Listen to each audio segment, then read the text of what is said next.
Bienvenidos a esta nueva clase de nuestro curso de matemáticas discretas. El día de hoy vamos a continuar con el estudio del tema de funciones, el cual lo habíamos iniciado en la clase anterior.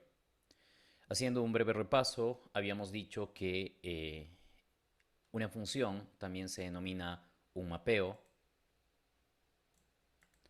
una transformación o una máquina funcional. Esto depende de cómo se entienda o cómo se use y en qué campo específico se use las funciones.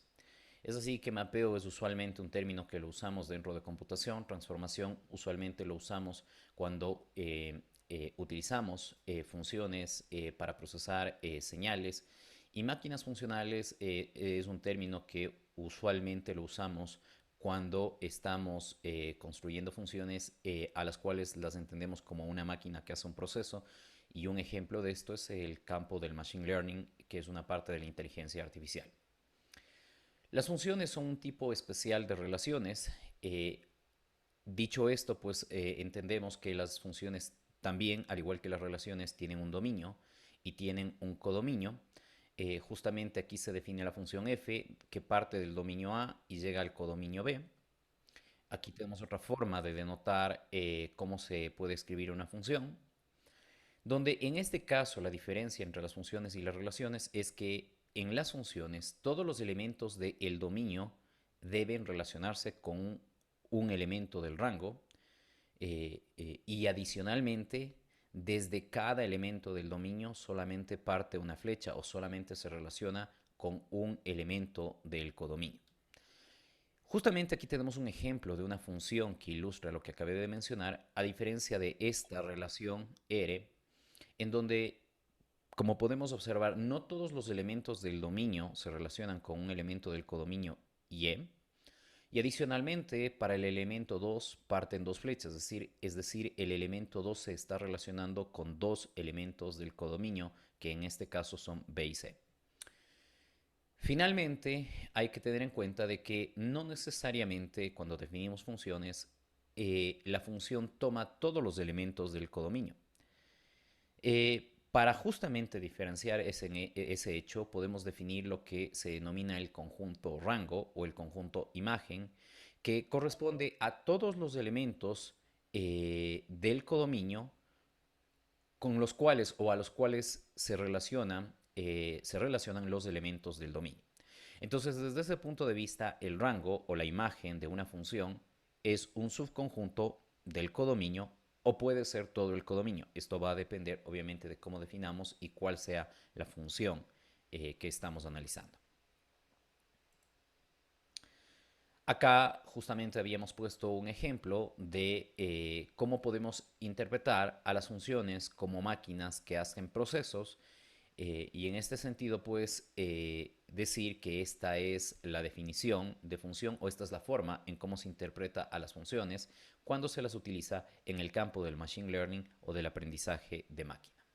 Que a propósito debe su nombre al hecho de que en este campo se construyen funciones que se entienden que hacen procesos con los datos o con las variables de entrada. Aquí tenemos nosotros un ejemplo de relaciones y funciones sobre conjuntos finitos. Tenemos dos conjuntos, el conjunto A formado por los elementos 2, 4, 6 y el conjunto B formado por los elementos 1, 3 y 5. La pregunta es, ¿cuáles de estas relaciones R, S y T definidas abajo son funciones desde A hacia B? Entonces tenemos la relación R que tiene como elementos o los pares ordenados 2, 5, 4, 1, 4, 3 y 6, 5. Podemos nosotros ubicar esta relación de mejor manera y quizás sí facilitar la visualización. ¿Ok? Entonces aquí tenemos los elementos 2, 4, 6. Y por otro lado tenemos los elementos 1, 3 y 5. ¿Ok? Según la definición de esta función, el 2 se relaciona con el 5, el 4 se relaciona con el 1, el 4 se relaciona con el 3, y el 6 se relaciona con el 5. ¿Ok? Esta no es una función, puesto que el 4 toma dos valores distintos. Entonces, R no es función. Esta es la relación R, no es función.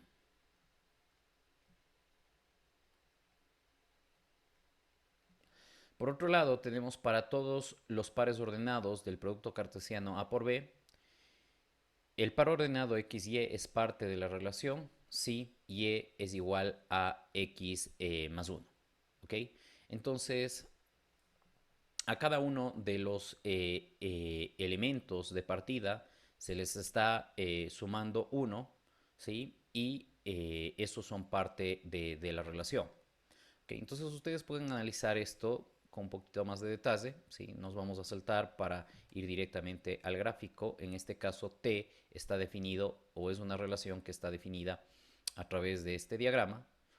Y en este caso, de nuevo, la pregunta es si T es una función o no es una función. Primero, para saber si es una función, debemos ver si todos los elementos del dominio están utilizados o de todos los elementos parte una flecha o si todos los elementos del dominio toman un valor en el codominio, esto es correcto, y si desde cada elemento del dominio o cada elemento del dominio toma a lo sumo, o más bien dicho, toma exactamente un elemento del rango. Entonces esto es correcto, por lo tanto esto sí es función.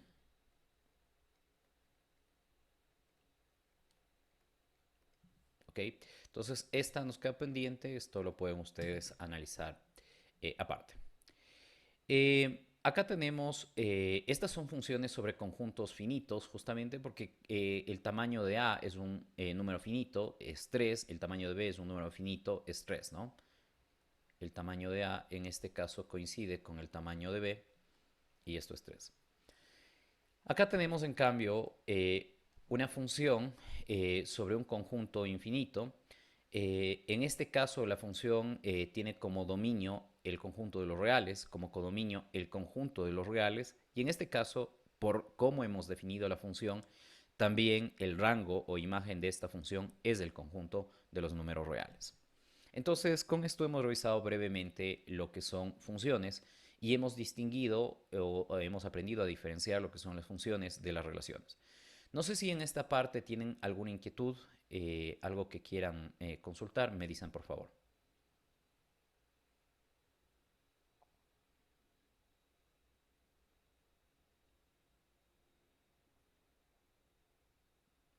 Bien, ¿está claro? Ok, simplemente aquí para dar un paso más al frente, ok, vamos a decir que los pares ordenados que forman parte de la relación son, o S estaría formado por 3, 2, 3, ok, estaría formado por 4, 5, y eso sería todo, ok. Entonces, de hecho, si grafican ustedes la relación S, de nuevo dibujaríamos 2, 4, 6, y acá 1, 3, 5, ok, y aquí conectaríamos, ¿no? 2 con 3 y 4 con 5. Evidentemente, esto les hace darse cuenta de que ese no es función. Bueno, y con eso ya hemos dado la respuesta y no dejamos como inquietud. Entonces, esta tampoco es una función.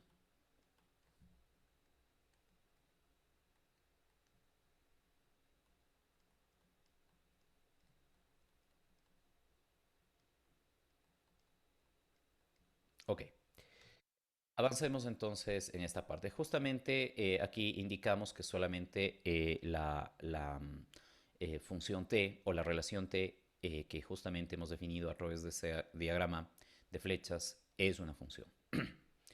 Bien, ahora analicemos algunas propiedades de las funciones. Estas propiedades son especialmente útiles a la hora de usar funciones en algunas aplicaciones prácticas. Y aquí quisiera hacer énfasis en el hecho de que esta parte de las matemáticas que probablemente nos suenan a simplemente propiedades que en algún momento al ser aplicadas a una función, nos complican la vida nada más, es decir, es un conjunto, es un procedimiento, es un conjunto de pasos, es un procedimiento a veces complejo para saber si son inyectivas o sobreyectivas, pero que a la larga parecería que no sirven para nada. Y en realidad estas propiedades sí sirven. En particular, por ejemplo, nosotros en un tema posterior, que lo veremos en nuestro curso, analizaremos el asunto o el tema de criptografía. Y justamente el saber si una función es biyectiva o no es un tema importante para saber si una función puede ser usada para construir un sistema criptográfico o no. ¿Ok? Y este tema también lo vamos a ver cuando, por ejemplo, analicemos aritmética modular, donde es importante definir funciones biyectivas. Entonces, con este antecedente, quiero que por favor de nuevo recordemos o prestemos atención a este tema y recordemos algo que probablemente ya estudiamos anteriormente. Entonces, vamos a definir lo que es una función inyectiva. Nosotros decimos que una función inyectiva f es tal si, dado el dominio A y dado el codominio B, cada elemento del conjunto B, tiene a lo sumo una antiimagen en A. Justamente aquí yo les he puesto un cuadro que lo he tomado de la internet, donde se ilustra estas dos propiedades de inyectividad y sobreyectividad con funciones que cumplen con esta característica y funciones que no cumplen. Entonces, en esta tabla, en la segunda columna, justamente se analiza o se indica funciones que son inyectivas. ¿Ok? Entonces, en la tercera columna de cambio se muestran funciones que no son inyectivas. ¿Ok? Entonces, aquí ustedes pueden ver los dos casos que serían este de aquí y este de aquí, donde tenemos dos funciones diferentes que son inyectivas. La característica de la inyectividad, como dice, es que cada elemento del conjunto de llegada, ¿ok?, tiene a lo sumo una antiimagen en el conjunto de partida. Es decir, a cada elemento del conjunto de llegada les llega a lo sumo una flecha.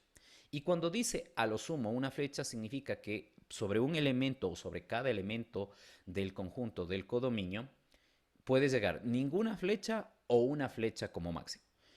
Este es un caso, hablando de este ejemplo, esta es una función en la cual a cada elemento del codominio le llega exactamente una flecha.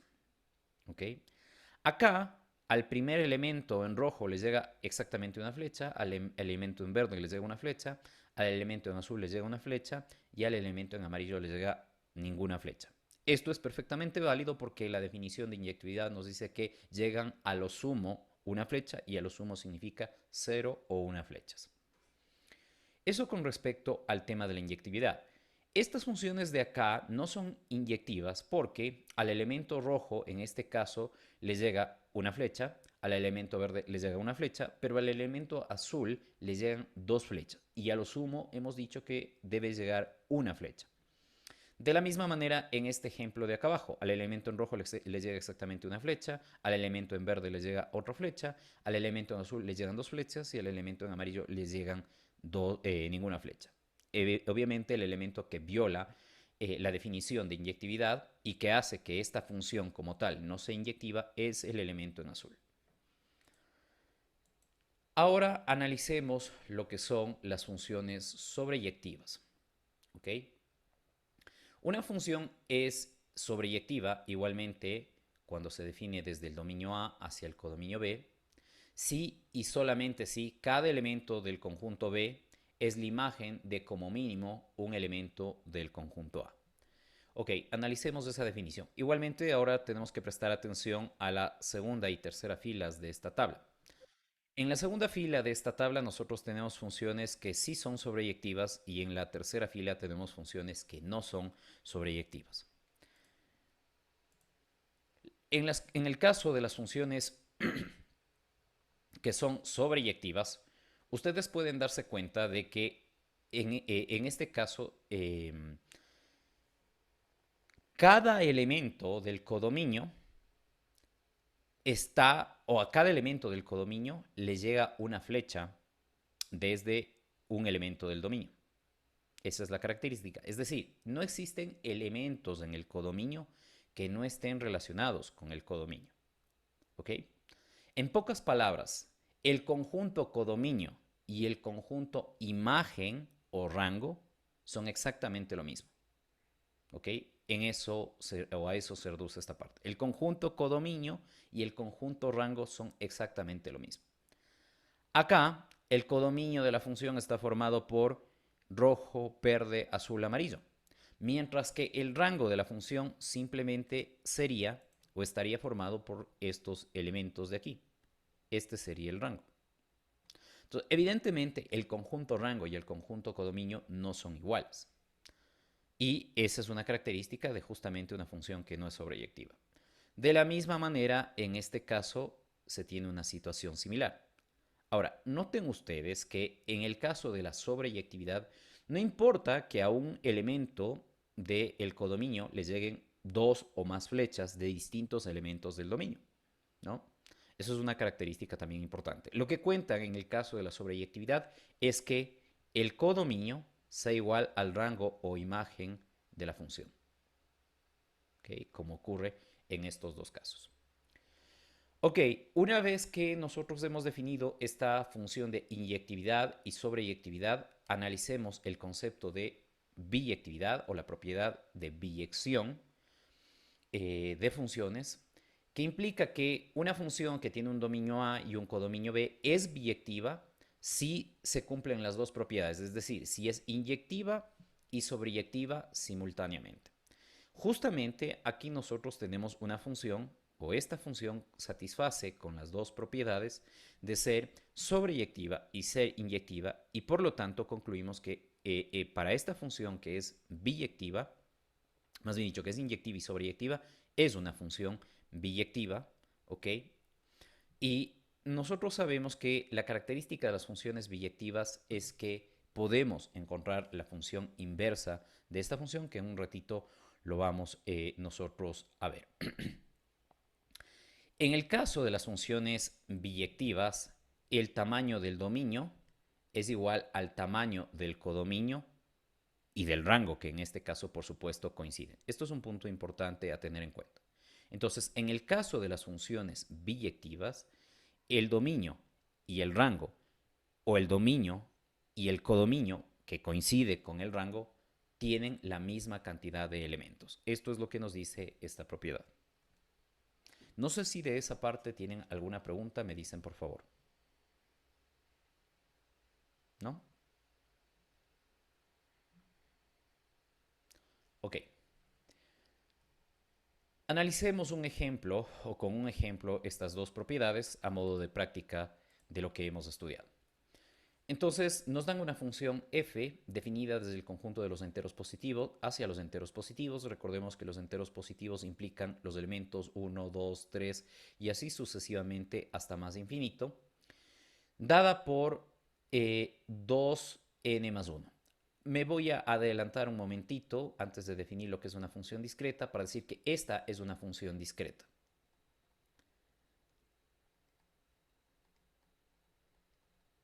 Luego definimos formalmente qué es una función discreta, simplemente digamos esta es una función discreta, ¿ok? Entonces tenemos una función discreta, ¿ok? Esta función nos dice que tenemos que demostrar que es inyectiva, es decir, que es 1 a 1, pero que no es sobreyectiva. Ok, aquí justamente en esta parte estamos dando la demostración, o más bien dicho, estamos poniendo el procedimiento formal que nosotros tenemos que seguir para demostrar que una función es inyectiva o que es 1 a 1. Entonces, si la función f es inyectiva, bueno, aquí podemos reemplazar cualquier función, no necesariamente esta. Si una función es inyectiva, se debe cumplir que para todos los enteros positivos, bueno, en este caso estamos hablando, al decir enteros positivos, significa para esta función, si esta función es inyectiva, se debe cumplir que para todos los enteros positivos, que es el dominio de f, dado n1 y n2, si f de n1 es igual a f de n2, entonces n1 es igual a n2. Analicemos qué implicaba el concepto de inyectividad. El concepto de inyectividad significaba que cuando tomamos un elemento del codominio, a este le debe llegar a lo sumo una flecha. Si les llegan dos flechas, ¿ok? Más bien dicho, no deben llegarle dos flechas. Entonces, como no deben llegarle dos flechas, eso es lo que queremos decir acá, ¿ok? Estamos diciendo de que este valor del codominio es igual a este valor del codominio. Pero si es que este valor del codominio es igual a este valor del codominio, o del rango de la función también, la única alternativa o la única opción que esto sea Inge, cierto es disculpe, se le está entrecortando la llamada. ok, la única opción es que estos dos elementos sean iguales. Entonces habíamos dicho que aquí se pone el procedimiento que tenemos que aplicar para demostrar si una función es o no es inyectiva. En este caso estamos diciendo que estos dos valores del rango o del codominio de la función son iguales y la única opción para que una función sea inyectiva en la que esto es cierto es si el elemento del dominio si estos dos elementos del dominio son iguales. En definitiva, esto es una forma o es la forma formal de decir que a cada elemento del codominio de la función le llega a lo sumo una flecha. Bien, entonces partiendo de esta definición de prueba que debemos usar para analizar si una función es inyectiva o no, decimos que f de n1 es igual a f de n2 para cualquier n1, n2 elementos del dominio. Reemplazamos los valores correspondientes, reemplazamos n1 en la función, nos queda esto, reemplazamos n2 en la función, nos queda esto, vamos operando esta igualdad, ¿ok? Y simplificando llegamos a la conclusión de que n1 es igual a n2. El planteamiento para analizar si la función es inyectiva o no decía, diga o parta del hecho de asumir de que estos dos valores del rango son iguales y con eso debe llegar a demostrar que n1 es igual a n2. Eso es justamente lo que hicimos acá. Asumimos que esta función evaluada, la función f evaluada en n1 es igual a la función f evaluada en n2. Operamos esa ecuación que nos resulta de hacer ese planteamiento y llegamos a concluir que n1 es igual a n2. Por lo tanto, de esto concluimos que la función f que con la que estamos trabajando es inyectiva. En el caso de la sobreyectividad, habíamos dicho que una forma de darnos cuenta si una función es o no es sobreyectiva es ver si el codominio de la función, en este caso los enteros positivos, es igual al rango o al conjunto rango o imagen de la función. Entonces, en este caso, veamos qué valores nos da la función. Entonces, vamos poniendo brevemente una tabla, ¿sí? Acá, donde voy a poner el valor de n y el valor de f de n. El mínimo valor que puede tomar n es 1. Para 1, esta función nos daría 3. El siguiente valor es 2. En este caso nos devolvería 5. El siguiente valor sería 3. En este caso nos devolvería 7. Y así sucesivamente. Bueno, fácilmente ya con esto nos podemos dar cuenta que en este caso el rango o imagen de la función f de n son los enteros, son los impares, ¿no? Son los números impares positivos, mientras que hemos definido que el codominio de esta función son todos los números enteros positivos. Entonces, los dos conjuntos, codominio y rango no coinciden para f. ¿Okay? Entonces, para esta función, el codominio,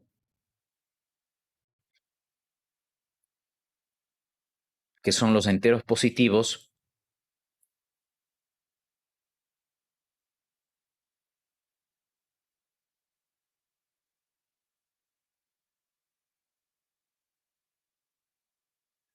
esto es distinto del rango.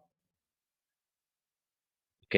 Donde el rango son los enteros, son los números impares positivos. ¿Ok? Entonces, en este caso, esta función no es sobreyectiva por la razón que acabo de indicar. Dado que esta función f es inyectiva, pero no es sobreyectiva, entonces esta función no es biyectiva. F no es biyectiva. ¿Ok? Y aquí, a propósito justamente de por qué no es sobreyectiva, ponemos una nota que ya la habíamos analizado probablemente antes, pero que sin embargo no está por demás indicar. En matemáticas se prueba que una proposición es verdadera si ésta se cumple para todos los casos, mientras que se prueba su falsedad o se indica que la misma es falsa cuando se encuentra al menos un contraejemplo. Bueno, aquí bastaba con decir el 1 nunca se toma y ya con eso decimos esta función no es sobreyectiva. No sé si tienen alguna duda de esta parte, me dicen por favor. Bien, qué es importante que una función, para poder calcular su inversa, sea una función biyectiva? Justamente nosotros aquí tenemos una función f y aquí tenemos la función inversa de esta función f. Noten ustedes que al calcular la función inversa, lo que estamos diciendo es si este es el conjunto dominio y este es el conjunto codominio, que para el caso de una función biyectiva es igual al rango imagen, acá lo que estamos haciendo es, primero, cuando calculamos la inversa, invertimos el orden de los conjuntos. Es decir, ahora hablamos de b hacia a. Estamos definiendo una función que va de b hacia a. Entonces, para que esta función, que vamos a definirla desde b hacia a, que es el concepto de función inversa, sea una función válida, evidentemente cada elemento del conjunto B, que antes era el conjunto de llegada, debe relacionarse con cada elemento del conjunto A, que antes era el conjunto de partida. Entonces, desde ese punto de vista, para que sea una función válida, no pueden haber elementos de B a los que no haya llegado una flecha. Y no pueden haber elementos de B a los que haya llegado más de una flecha. O sea, a todos los elementos de B le deben llegar exactamente una flecha. Entonces, espero que con esto ustedes se den cuenta de la importancia o por qué se pide que para calcular la función inversa, la función de la cual voy a calcular su inversa sea biyectiva. ¿Ok? Lo demás, pues ustedes ya saben. O sea, calcular la inversa, como decía, simplemente redefinir el rol de los conjuntos. En este caso, antes para f, b era la función, era el conjunto codominio. Ahora pasa a ser el conjunto dominio. Y antes a era el conjunto dominio y ahora pasa a ser el conjunto codominio en la función inversa. En el caso de las funciones compuestas, el concepto de función compuesta, a propósito, también es un concepto importante. Ustedes, por ejemplo, en algún momento que tomen inteligencia artificial o machine learning, estudiarán un algoritmo bastante famoso que probablemente ustedes sí lo han escuchado, que se llama red neuronal artificial. Bueno, una red neuronal artificial no es otra cosa más que una función compuesta con múltiples niveles de composición, no solo un nivel de composición como se indica aquí. Entonces, aquí podemos poner un ejemplo de esta función, es una red neuronal artificial. Eso es una función compuesta.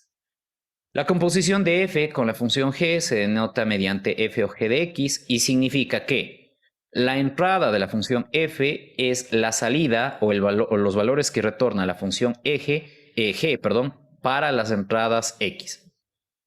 Entonces aquí tenemos este tema puesto de manera pictórica. Tenemos el conjunto x, el conjunto y, el conjunto z. ¿Ok?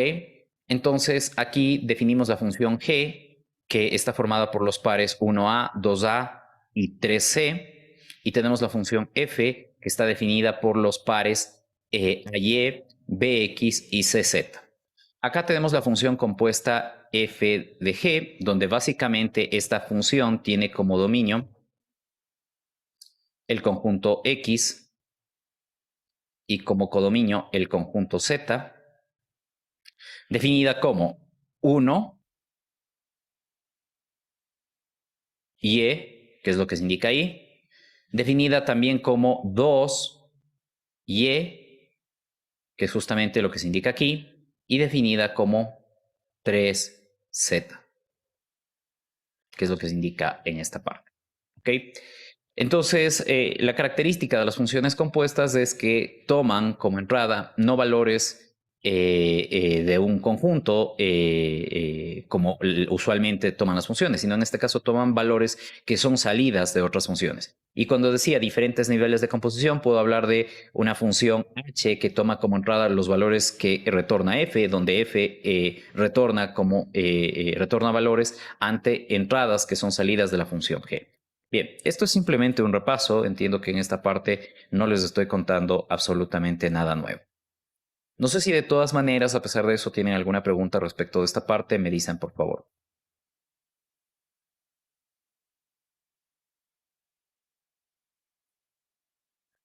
Bien, avancemos. Este es un ejemplo que les pediría que por favor revisen ustedes la demostración. Hay un conjunto de pasos que sí requieren un mayor análisis y por eso lo he puesto de manera detallada. Simplemente vamos a decir que si tenemos dos funciones definidas de los reales en los reales, f y g, también definidas de los reales en los reales, sin importar cuál es f y cuál es g, si f y g son funciones biyectivas, entonces la función compuesta f o g también es una función biyectiva. Entonces, si tenemos dos funciones definidas sobre el conjunto de los reales, ¿ok? Y estas dos funciones son biyectivas. Si componemos o si encontramos la función compuesta f o g, esa función también es biyectiva. Y eso es justamente lo que se demuestra en esta sección de acá, donde les pido que por favor chequen, como decía, la demostración que está incluida. Acá tenemos otra proposición. Si tenemos una función definida desde el conjunto X hasta el conjunto Y una función G definida desde el conjunto Y hasta el conjunto Z, si estas funciones son inyectivas, entonces la función compuesta f o g también es inyectiva. ¿Okay? En este caso, sin importar cuáles son el dominio de estas funciones, si se cumplen que estas dos funciones son inyectivas, entonces la función compuesta f o g también es una función inyectiva. En este caso les pido que por favor, a manera de repaso, prueben de que esto es cierto. Por cierto, las proposiciones son ciertas, lo único que hay que demostrar es o seguir los pasos para demostrar que son ciertas, tanto la anterior como esta. Bien, finalmente, una vez que hayamos definido las funciones, ahora sí vamos a definir lo que para nosotros será algo común en este curso y la razón justamente por la que este curso se denomina matemáticas discretas. Eso se debe a que vamos a estudiar funciones discretas y la característica de las funciones discretas, como ustedes pueden ver, es que tienen como dominio el conjunto de los enteros y como codominio el conjunto de los reales.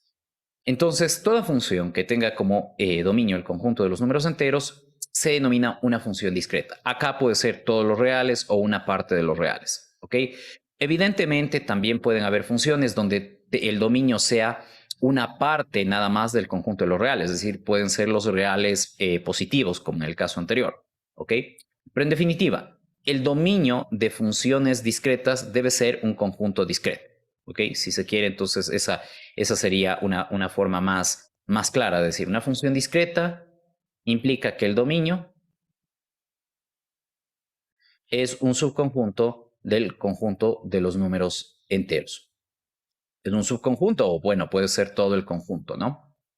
Acá tenemos varias funciones que son discretas. A propósito, y ahí justamente aclara lo que mencioné antes.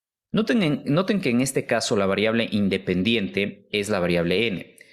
Esta es una forma en matemáticas de notar o diferenciar funciones discretas de funciones continuas. Cuando ustedes vean f de x, esto usualmente implica una función continua.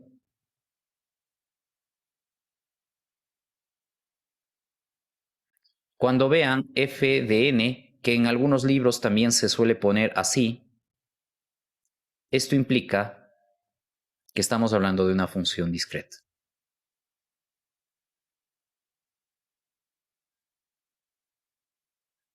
Bien, con esta aclaración, entonces aquí tenemos varias funciones discretas, algunas de las cuales las usaremos con mucha frecuencia. En particular, usaremos esta función potencia y el factorial.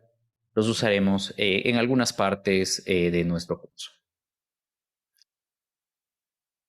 Justamente lo que les había manifestado, en el caso de funciones continuas, la variable independiente se denota mediante la letra X, Y o Z, ¿sí? Y en el caso de las funciones discretas, insisto, se usa usualmente la variable n, que es lo que les menciono en esta parte de aquí. ¿Ok? No sé si de esto tienen alguna pregunta, por favor, me dicen. Ok, con esto hemos hecho un breve repaso de lo que son de lo que son los conjuntos. Después sobre conjuntos habíamos definido pares ordenados. Después sobre pares ordenados habíamos definido producto cartesiano. Después hemos definido relaciones. Después hemos definido funciones. Ok, hemos analizado tipos de funciones. Y ahora es momento de analizar lo que son las secuencias.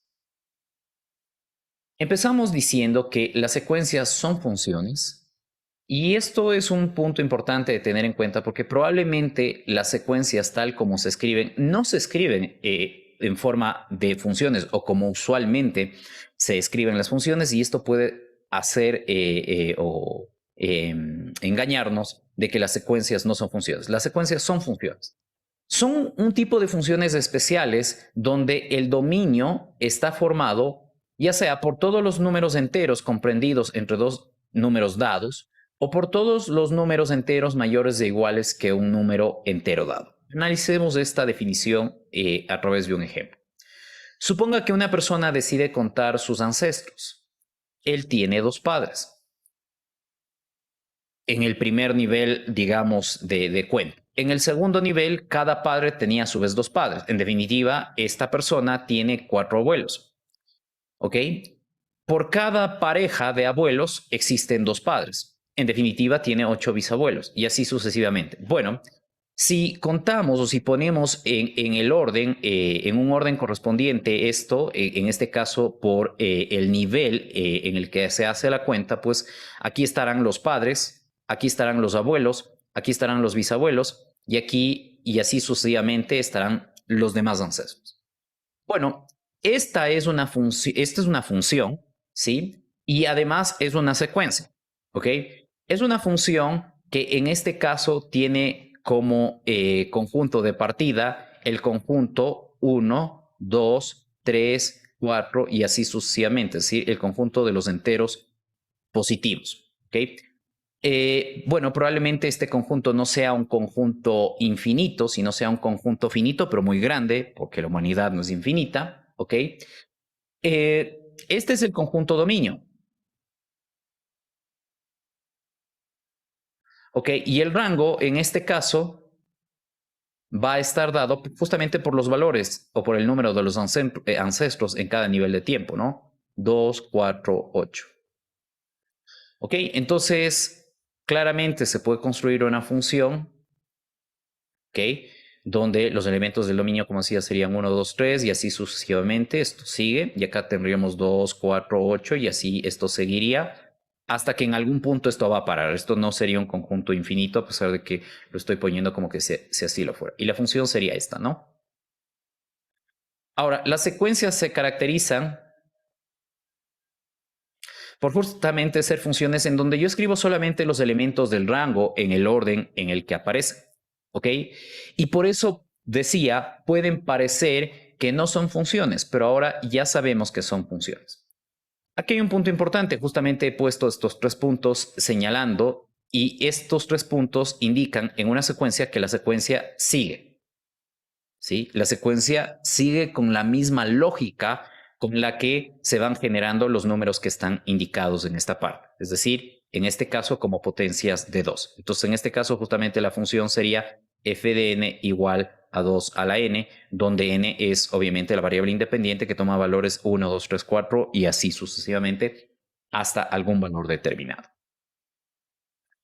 Listo, esto que he indicado aquí está puesto en esta tabla, entonces aquí está puesto el elemento del dominio, aquí está puesto el elemento del rango, ¿ok? Y esto es normalmente lo que escribimos, esta fila es lo único que escribimos cuando hablamos de secuencias, pero como ahora ustedes han visto, las secuencias son funciones.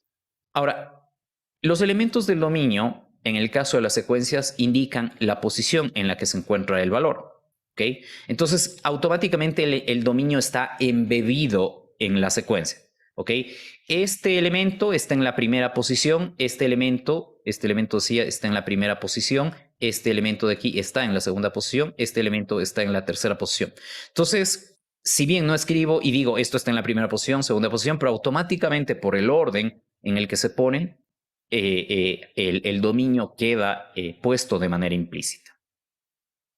Ok, una de las retos que uno tiene en secuencias es, dada una secuencia, encontrar una función que describa cómo se van generando los elementos de la secuencia, donde la variable independiente usualmente denota la posición del elemento. Y digo usualmente, no siempre, porque en algunos casos puedo empezar, no sé, o la función puede tomar valores negativos y obviamente uno cuenta desde el 1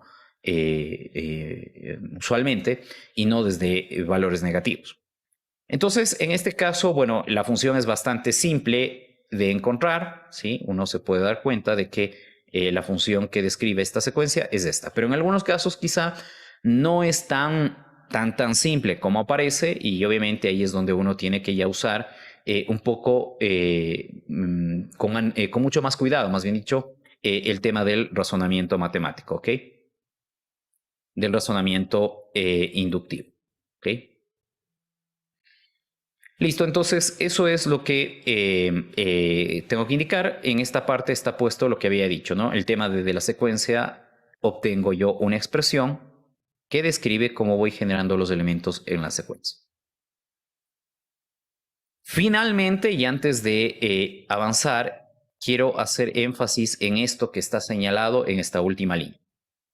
En las secuencias, el orden de los elementos es importante y esta es una diferencia importante entre las secuencias y los conjuntos. Noten ustedes que los conjuntos también que las funciones también se pueden representar como conjuntos de pares ordenados. En el caso de las secuencias, ok, el orden interesa, a diferencia de los conjuntos donde el orden no interesa, ok, y por lo tanto, si yo en algún momento quiero representar abstractamente algo en donde el orden interesa, ese elemento abstracto de matemáticas que voy a usar va a ser una secuencia. Si quiero modelar una palabra de cualquier lenguaje, lo que voy a usar es una secuencia, porque en la secuencia importa el orden de los elementos primero y segundo, en las secuencias los elementos se pueden repetir. Esto es un punto importante que hay que mencionar aquí. Entonces, en secuencias, el orden importa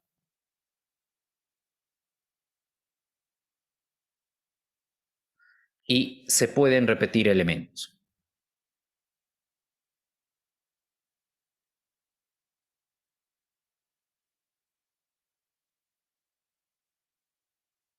Lo cual no ocurría en el caso de los conjuntos. No sé si tienen alguna duda en esta parte, me dicen por favor. ¿No? Avanzamos entonces.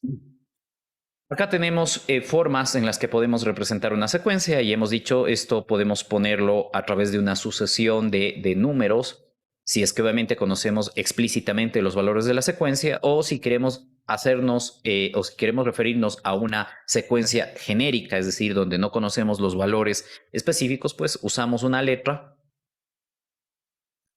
S es en este caso la letra que usamos para denotar la secuencia y en minúsculas con subíndices ponemos los elementos de la secuencia. A las secuencias también se las denomina sucesiones, también se las denomina cadenas. Estos tres nombres significan exactamente lo mismo. ¿Ok? Entonces, la secuencia it, aquí ponemos este ejemplo, ¿no? La secuencia it es distinto de la secuencia 8 porque, claro, it está formado por E, A, T. Esta sería la secuencia 1. Y 8, la secuencia 2, está formado por A, perdón, T y E. ¿Okay? Si bien es cierto, tienen las mismas letras, pero en las secuencias el orden interesa y obviamente estas no tienen el mismo orden. Si el dominio de una secuencia es finito, entonces se tiene una secuencia finita. Y evidentemente, si el dominio es infinito, la secuencia, como se indica acá, es infinita. Aquí tenemos otros ejemplos de notaciones de secuencias. Entonces, cuando ustedes vean esto, que usualmente suele darse en libros de señales, esto también denota una secuencia. Entonces, en este caso estamos diciendo que es una sucesión de elementos, donde cada elemento de la sucesión se calcula a través de esta fórmula y n toma estos valores, es decir, la variable independiente toma estos valores, ¿ok? También esta es otra forma de denotar secuencias, ¿ok? Entonces, tengan presente estas notaciones, ¿ok? Entonces, esta es una forma de denotar una secuencia, ¿ok? Esta es otra manera de denotar una secuencia y esta es otra manera de denotar una secuencia, ¿ok? Finalmente decimos que la secuencia AABB es una secuencia finita y adicionalmente el cardinal o el tamaño de esta secuencia es 4. ¿Ok? Esto implica o esto enfatiza el hecho de que en la secuencia se pueden repetir elementos, cosa que no sucede en los conjuntos. No sé si de esto tienen alguna duda, me dicen por favor. Bien, vamos a hablar ahora de secuencias crecientes, decrecientes, no decrecientes y no crecientes, ¿ok? Que en principio parecería inclusive por cómo están puestas las palabras una especie de trabalenguas, pero que digamos, no es complicado en la medida o en tanto en cuanto me pueda dar cuenta de qué implica.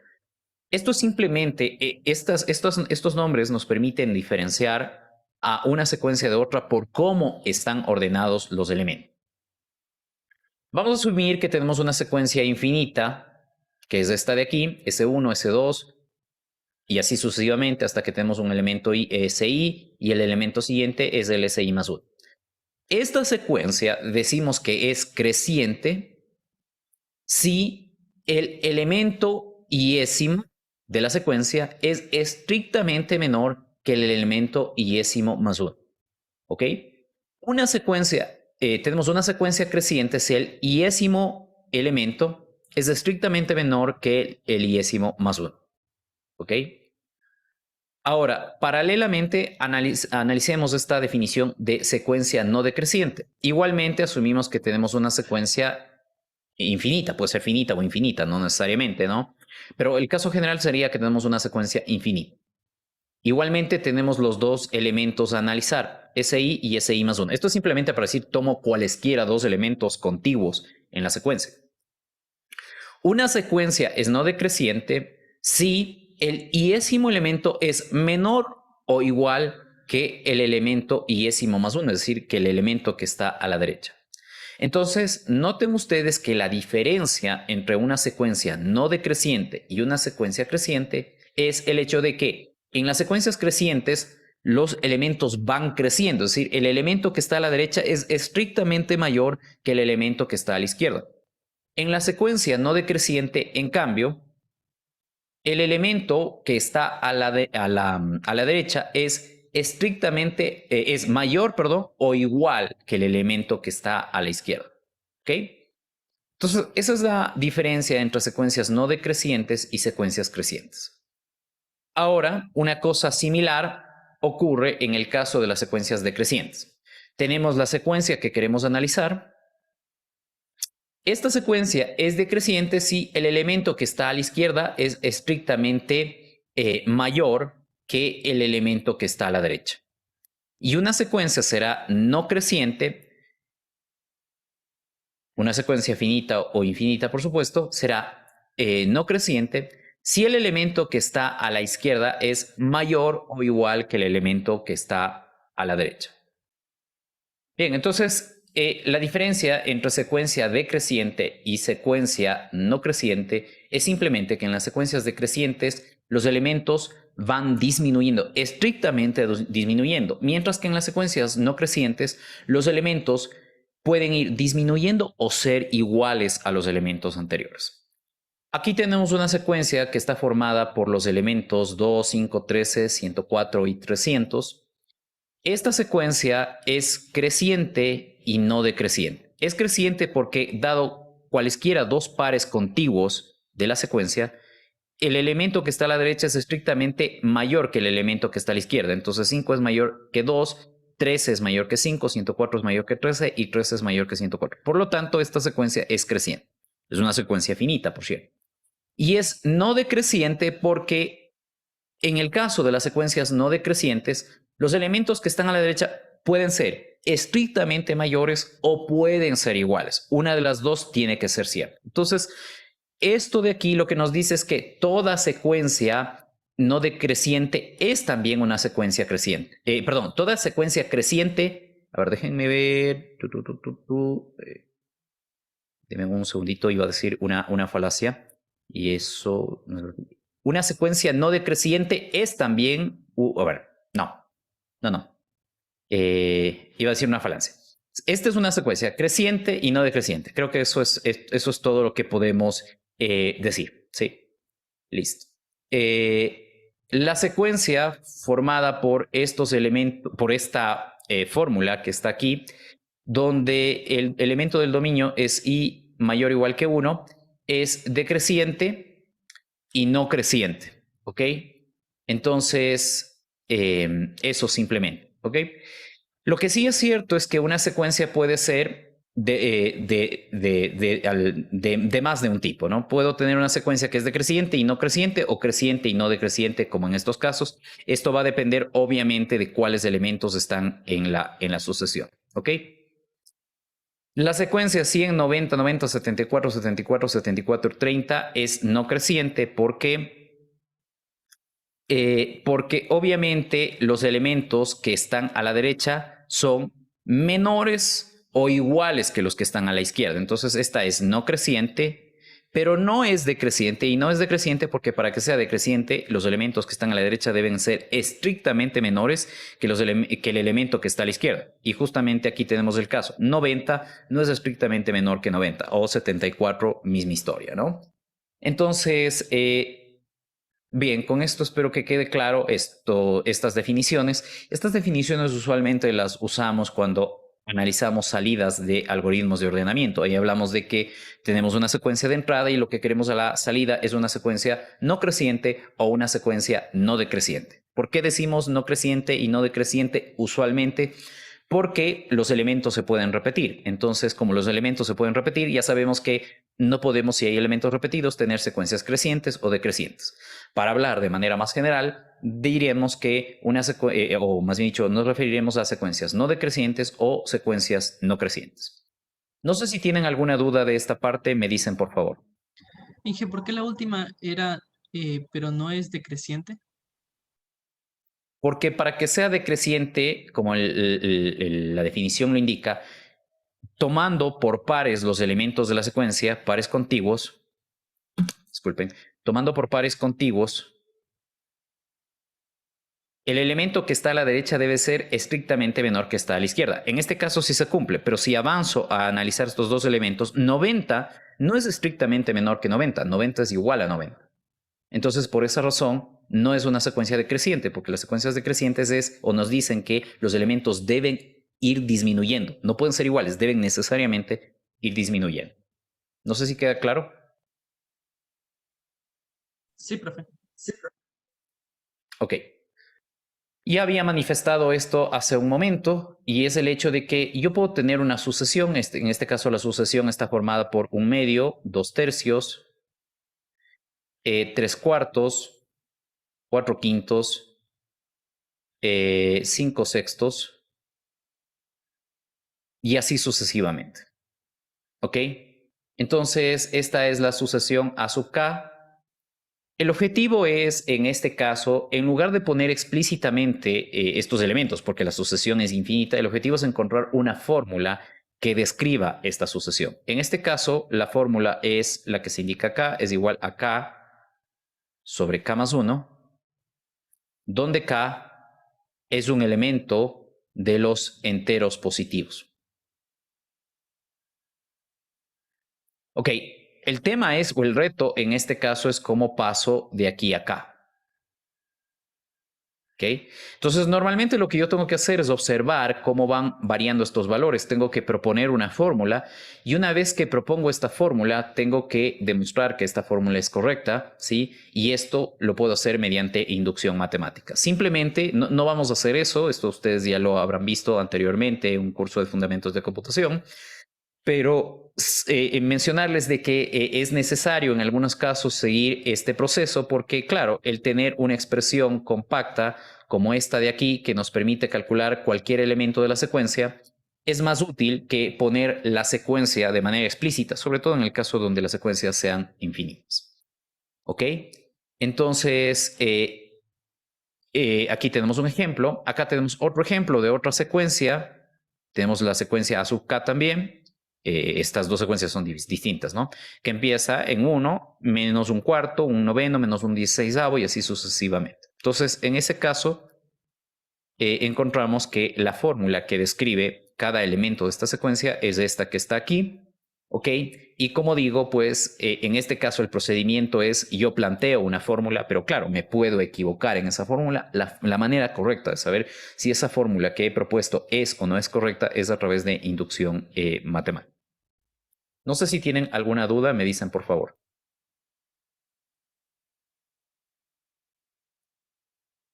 Bien, ahora hablemos de notaciones que nosotros usamos en matemáticas para justamente sumar secuencias o elementos de una secuencia. La primera notación que vamos a estudiar es la notación del sumatorio, ¿sí? O también se denomina notación sigma. Sigma justamente porque este es el nombre de la letra griega correspondiente a la S mayúscula. Entonces, esto significa el sumatorio desde m hasta n, donde la variable o el índice del sumatorio es k. Entonces, esto significa que estoy sumando los elementos de la secuencia A desde la posición m hasta la posición n. En este sentido, m es el límite inferior de la sumatoria y n es el límite superior de la sumatoria. ¿Ok? Y aquí tenemos pues un par de ejemplos que ilustran este tema. Tenemos el ejemplo número 1, que es el sumatorio desde k igual a 1 hasta 5 de k al cuadrado. Ok, entonces en este caso, este sumatorio es igual a 1 al cuadrado. En definitiva, esto lo que me dice es eleve al cuadrado el índice, ¿no? 1 al cuadrado, más 2 al cuadrado, más 3 al cuadrado, más 4 al cuadrado, más 5 al cuadrado. Bueno, haciendo las operaciones necesarias, esto me da el resultado de 55. Acá tenemos tres secuencias, ¿sí? Más bien dicho, tenemos tres sumatorias que hacen referencia a la misma secuencia, donde la secuencia se indica acá. La secuencia es menos 2, menos 1, 0, 1 y 2. En principio, lo que nos pide es sume todos los elementos de la secuencia. Entonces es menos 2, menos 1, más 0, más 1, más 2. Esto nos da como resultado 0. En el segundo caso es sume los elementos de la secuencia desde la posición 2 hasta la posición 2. Es decir, en definitiva, devuelva el elemento de la secuencia que está en la posición 2. Eso es menos 1. Y esto de acá nos dice sume los elementos de la secuencia desde la posición 1 hasta la posición 2 de tal manera de que los elementos de la secuencia que va a considerar son el elemento que tiene como subíndice 2k. Entonces, en este caso sería, cuando k vale 1, el elemento de la secuencia que voy a sumar es el elemento A2, y cuando k vale 2, el elemento de la secuencia que voy a sumar es el elemento A4. Bueno, sumando A2 con A4 me queda también como resultado 0. Ok, entiendo que esta parte tampoco es nueva para ustedes. Bien, me voy a saltar directamente a esta parte de acá. Sí, ya hemos hecho o hemos analizado brevemente esos ejemplos. Y así como hay un operador que nos permite sumar los elementos de una secuencia, también hay un operador que nos permite multiplicar los elementos de una secuencia. Y justamente ese operador es esta letra mayúscula, la letra griega mayúscula pi, que es equivalente a la P del alfabeto español o inglés. Entonces, esto significa multiplique todos los elementos de la secuencia desde la posición m hasta la posición n, que es justamente lo que se indica. Igualmente, m es el límite inferior del producto, n es el límite superior del producto. Aquí tenemos justamente dos ejemplos de productos, ¿ok? Tenemos el producto desde k igual a 1 hasta 5, es decir, tenemos que multiplicar los elementos de la secuencia 1, 2, 3, 4 y 5. Eso es justamente lo que se está haciendo en esta parte de aquí y eso nos da como resultado 120. ¿Ok? Acá la expresión que nos da los elementos que tenemos que multiplicar es k sobre k más 1, entonces reemplazamos k y aquí nos dice multiplique el primer elemento, multiplique desde el primer elemento de esta secuencia hasta el primer elemento, es decir, esto sería devuelva en definitiva el primer elemento de la secuencia que es un medio. Bien, aquí vamos a hacer un muy breve repaso de estos operadores, pero ya en situaciones un poquito más complejas, como la que vamos a ver. Entonces aquí tenemos el sumatorio desde i igual a 1 hasta 5 de la expresión 2i, ¿no? Entonces esto sería igual a 2. Permítanme esto poner un poco más a la izquierda para que no nos vaya a faltar espacio. Esto es igual a 2 por 1 más 2 por 2 más 2 por 3 más 2 por 4 y más 2 por 5. ¿Ok? Esto es igual a 2 más 4 más 6 más 8 y más 10. ¿Ok? Y esto es igual a... Sí estoy bien, ¿no? 2, 4, 6, 8 y 10. 18, 20 y 30. Sí, efectivamente. Esto es igual a 30. ¿Ok? Esto sería sin usar ninguna observación especial. Pero ahora, noten ustedes que el elemento 2, que es justamente esta constante que está aquí, aparece aquí, aparece acá, aparece acá, aparece acá, aparece acá. Bueno, dándome cuenta de esto, yo podría sacar eso como factor común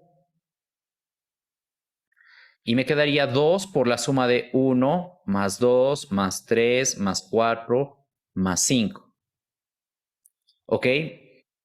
Bueno, esto de aquí puede ser escrito como 2 por el sumatorio desde i igual a 1 hasta 5 de i.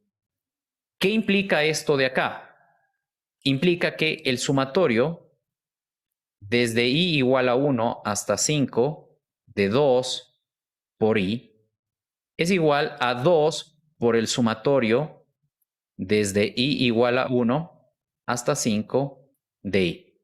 Es decir, en sumatorios yo puedo sacar las constantes fuera del sumatorio sin cambiar el resultado. Eso es en definitiva lo que acabamos de demostrar en esta parte de aquí. ¿Ok? No sé si tienen alguna duda, me dicen por favor. Acá tenemos un doble sumatorio, ¿ok?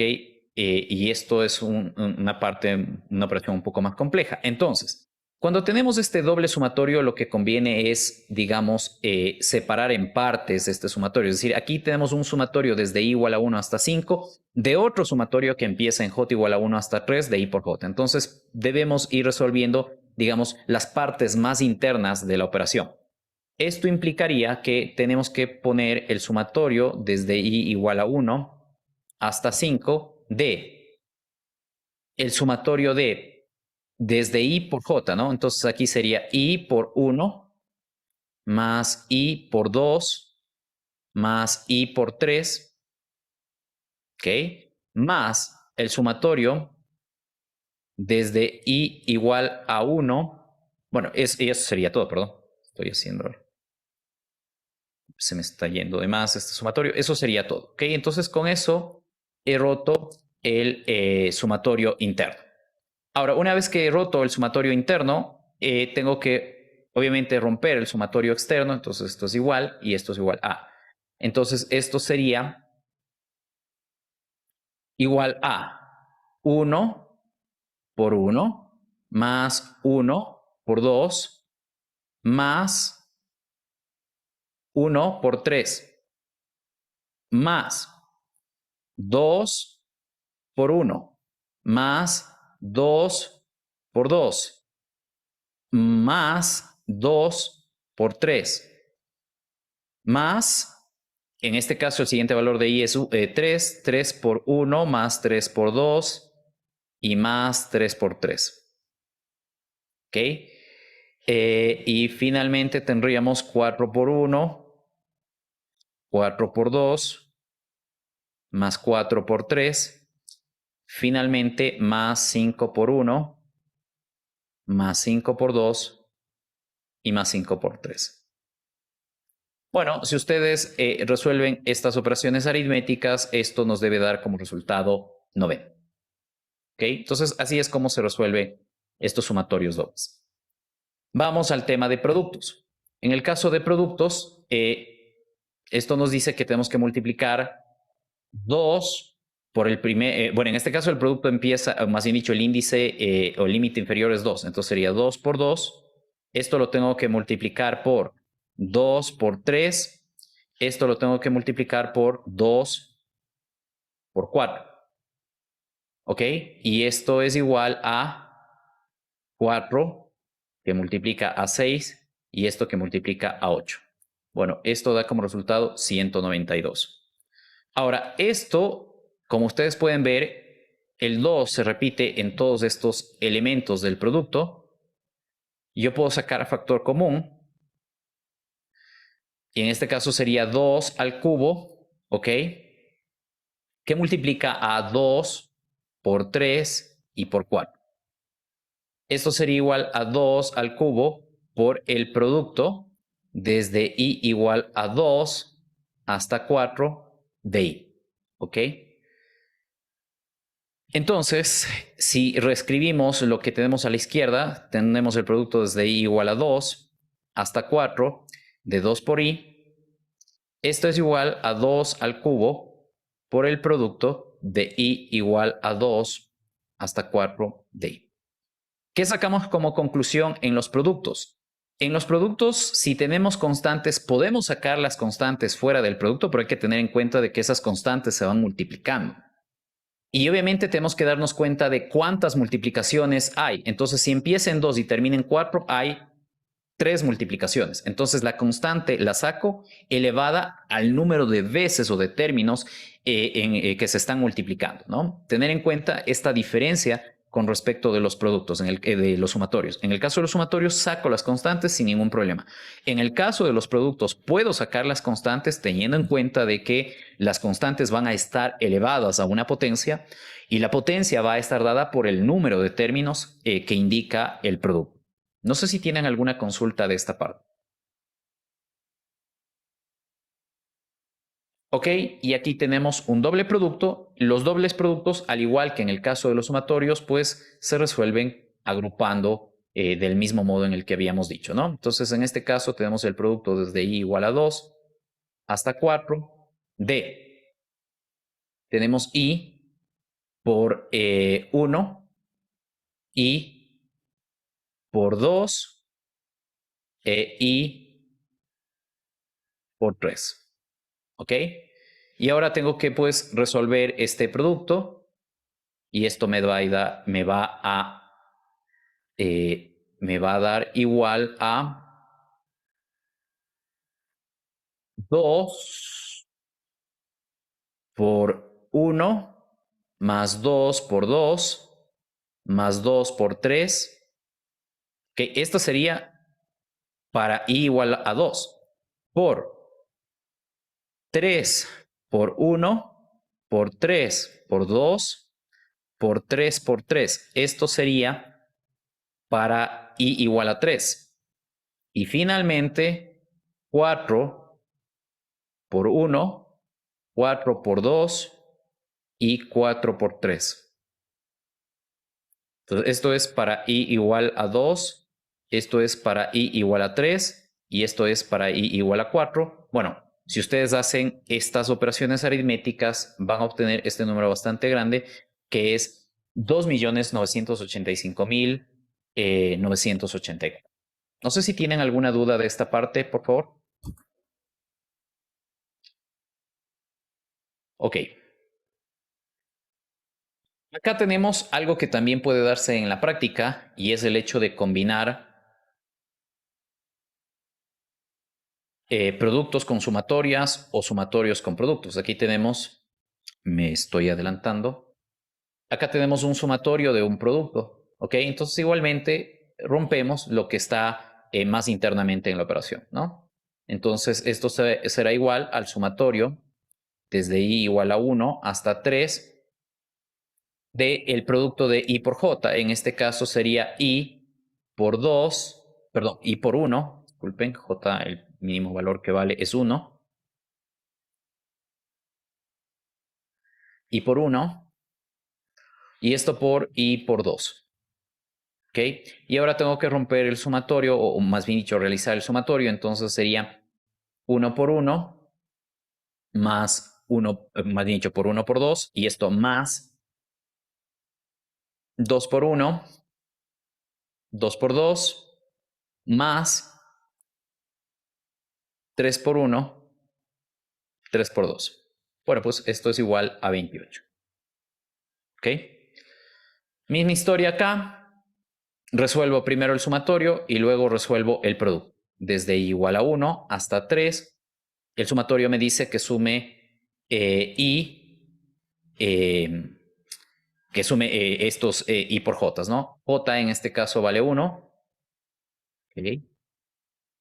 Más i por 2 y más,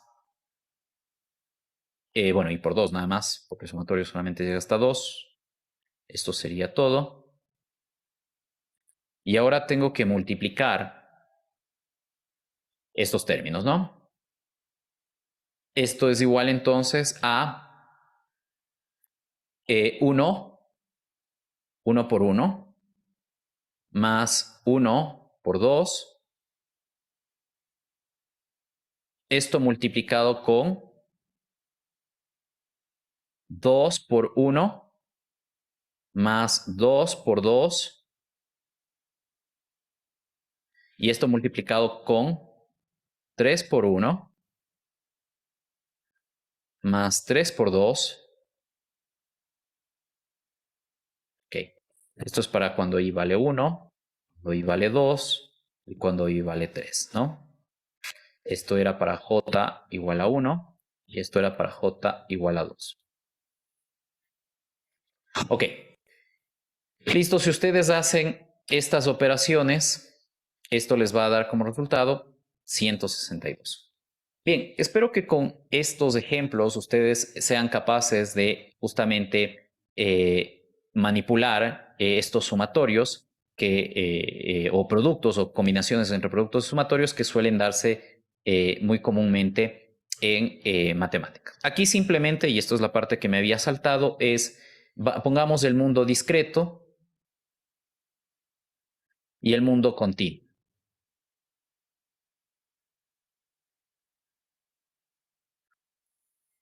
Ok, en el mundo discreto hemos hablado de sumatorios. Ok, en el mundo continuo los sumatorios no se dicen sumatorios, pero se ponen, o sea, los sumatorios se denotan mediante esta letra y estos se llaman integrales. Ok, entonces los sumatorios del mundo discreto son equivalentes en el mundo continuo a las integrales. Eso simplemente para que tengan en cuenta ustedes de este paralelismo que hay entre el mundo continuo y el mundo discreto. Claro, como en matemáticas discretas los elementos son discretos, ¿sí? Obviamente yo los puedo sumar, los puedo enumerar y los puedo sumar. En el mundo continuo los elementos son infinitos, ¿ok? Y la forma de decir hago una suma de infinitos elementos es a través de las integrales. ¿Ok? Eso simplemente tener en cuenta. Más adelante veremos algo, simplemente manifiesto. Aquí tenemos las diferencias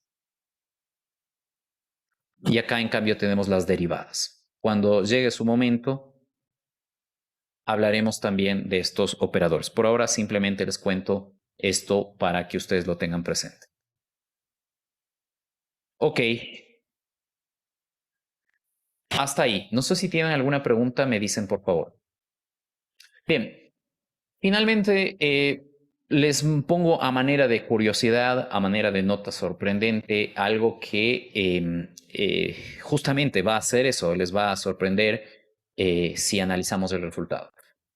Preguntamos cuál es la suma o cuál es el resultado de sumar todos los enteros positivos. Recordemos que los enteros positivos van o son 1, 2, 3, 4 y así sucesivamente hasta más infinito. Bueno, resulta de que al sumar todos los enteros positivos, uno obtiene menos un doceavo.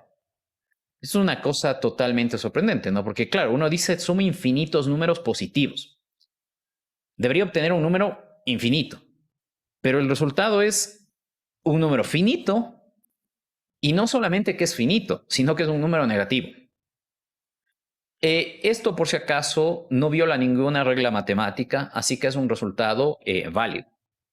Para encontrar que el sumatorio de todos los enteros positivos es menos un doceavo, vamos a considerar dos sumatorios parciales que los vamos a usar. Primero vamos a considerar el sumatorio 1, que es sumar infinita, que es, digamos, tener esta suma y resta alternada entre, o esta suma entre más 1 y menos 1 alternados. Esto es una sumatoria infinita. La otra es esta operación de tener los números enteros positivos, pero igualmente alternados los signos. Más, menos, más, menos, más, menos. Y finalmente tenemos la tercera sumatoria, que es la que nosotros queremos resolver. Empecemos resolviendo el sumatorio 1. A este sumatorio 1, donde tenemos más 1, menos 1, más 1, menos 1, más 1, menos 1, se le denomina serie de Grandi. ¿Ok? Esta sumatoria tiene varios resultados. ¿Ok? Si uno asume que en este sumatorio hay igual cantidad de unos y de menos 1, el resultado sería 0. ¿Ok? Ahora, si uno deja, por ejemplo, al 1 afuera, ¿ok? Y considera que tiene aquí esta agrupación de términos y que aquí hay igual cantidad de unos y menos unos, esto sería igual a 0, perdón, a 1. Esto de aquí sería igual a 0 y como dejé 1 afuera sería 1. Entonces, puede tener dos resultados, 0 o 1. O puede ser igual a un medio. ¿Ok? Entonces, en este caso, ¿cómo se obtiene un medio? Y es justamente el resultado que vamos a decir. Si hacemos este agrupamiento, nos quedaría S1 igual a 1 menos S1. ¿Ok? Si yo saco el menos 1 afuera, me quedaría más 1, menos 1, más 1, menos 1, y me quedaría esta expresión de acá. Bueno, pues si resuelvo esta expresión de aquí, me queda S igual a un medio. Y este es el resultado que vamos a usar. Ahora, ustedes pueden darse cuenta de que dependiendo cómo resuelva esta serie, yo puedo tener tres resultados diferentes: 0, 1 o un medio. Y la pregunta es, ¿por qué de esos tres resultados usamos un medio? Y esto tiene que ver justamente con el hecho de que un medio es el resultado de agrupar los términos en esta secuencia del modo en el que lo he hecho, y esto se usó para demostrar que no existe un concepto que se planteó en su debido momento, justamente por Grandi, la persona que resolvió esta serie para obtener un medio, que es el tema de las supertareas. Una supertarea es poder hacer una cantidad infinita de trabajo en un tiempo finito. Grandi demostró que no se puede hacer en una cantidad finita de tiempo una cantidad infinita de trabajo, lo cual implica que no se pueden tener o no se pueden tener supertareas. Bien, con esta curiosidad, si es que les interesa esto, pueden, si quieren saber del tema de las supertareas, ¿ok? Pueden irse a consultar el tema de la serie de Grandi. Bien, tenemos resuelta la serie 1, o tenemos un resultado, más bien dicho, para la serie 1, para la sumatoria 1. Vamos al resultado de la sumatoria 2. En el caso de la sumatoria 2, lo que hemos hecho es sumar ese 2 consigo mismo, pero lo que hemos hecho en el segundo sumando es desplazarlo una posición hacia la derecha, como ustedes pueden ver aquí. Entonces, si hacemos esto, tenemos que 1 más 0 da 1, menos 2 más 1 da menos 1 y así sucesivamente. Bueno, ¿qué nos queda sumando ese 2 consigo mismo? Nos queda ese 1. Entonces, 2 veces ese 2 es igual a ese 1 y esto es igual a un medio. Entonces, ese 2 es igual a un cuarto, que es el resultado que tenemos aquí. Bien, ya tenemos el resultado o un resultado para ese 1. Con ese resultado tenemos un resultado para el sumatorio S2. Ahora vamos a calcular el resultado de la sumatoria que nos interesa. Para eso, planteemos S menos S2, que es justamente lo que tenemos acá. Ponemos como resultado la serie de la cual queremos calcular la suma. Eso le restamos S2 y nos queda como resultado 1 menos 1 da 0, 2 menos menos 2 da 4, 3 menos 3 da 0, 4 menos 4 da 8 y así sucesivamente. Entonces aquí nos quedaría 4 más 8, ¿sí? Más 12 y así sucesivamente. Bueno, de esto sacamos factor común 4 y nos queda 4 que multiplica 1 más 2 más 3 más 4 y así sucesivamente hasta más infinito. Es decir, S menos S2 nos da 4 veces S. ¿Ok? S2 ya tenemos, es un cuarto. Entonces, de aquí ya nos queda solamente como incógnita S. Bueno, haciendo las operaciones algebraicas nos queda que S es igual a menos un doceavo. ¿Ok?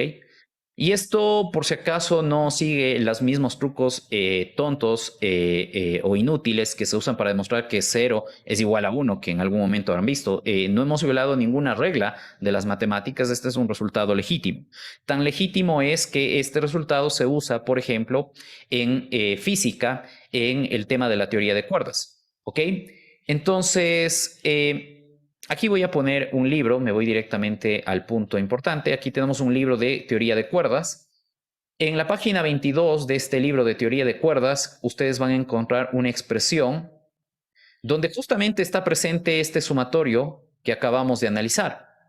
Y este sumatorio, el resultado que se asume para este sumatorio es que este tiende a menos un doceavo. Entonces se reemplaza menos un doceavo en esta fórmula y se sigue con el análisis. Entonces este es un resultado válido, insisto, no es un resultado que viola ninguna regla de las matemáticas. Ahora, ¿por qué tenemos, sumando infinitos números enteros, un resultado finito y negativo si los números que estamos sumando son positivos?